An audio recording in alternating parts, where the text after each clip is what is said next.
دې پسې بلنه ورکوم خپل ډېر سینیر شاعر د دې صوبې ضلعې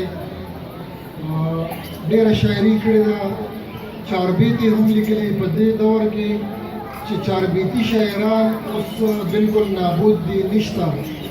خو دا ښاغلی اوس هم ډېره ښه چاربیتې لیکي، سندره لیکي، کتاب لیکي، نظم لیکي، غزل لیکي، په هر صنف باندې مټ اوړېدلی دی.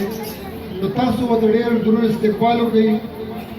د خوشحال بابا په دې شعرونو یې راغواړم چې زمریتوب بویه د تورو په میدان کې، زمریتوب بویه د تورو په میدان کې، په خالي میدان خو هر ګیدړ زمری وي. زمریتوب بویه د تورو په میدان کې، په خالي میدان خو هر ګیدړ زمری دی.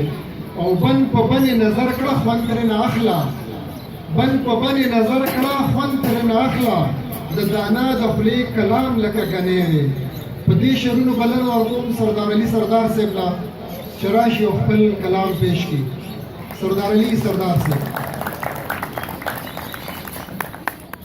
ډېره مننه. د مولوي صاحب نظم هم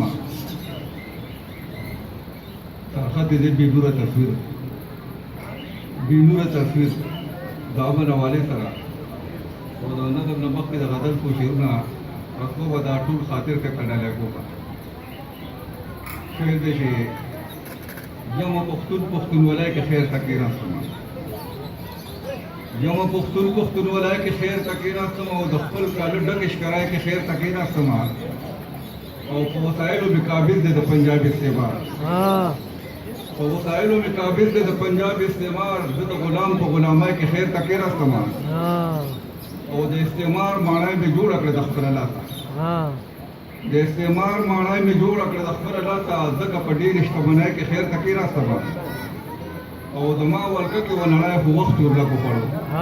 حاضر دی به زما ولکه کې ونړی خو وخت ورلک وخوړو، د شرم ډکې زندګۍ کې خیر ته کېناستمه او ما د خپل لاس جوړ کړي لات په نات په سر کېنول، ما د خپل لاس جوړ کړي لات په نات په سر کېنول، خود د هغو په بندګۍ کې خیر ته کېناستمه او دا مې فطرت وکړې تقدیر را سره ټوکه وکړه، دا مې فطرت وکړې تقدیر را سره ټوکه وکړه، د سټرونو طرفګرۍ کې خیر ته کېناستمه او هوښیاران خلک په ادب خپله روزنه کوي.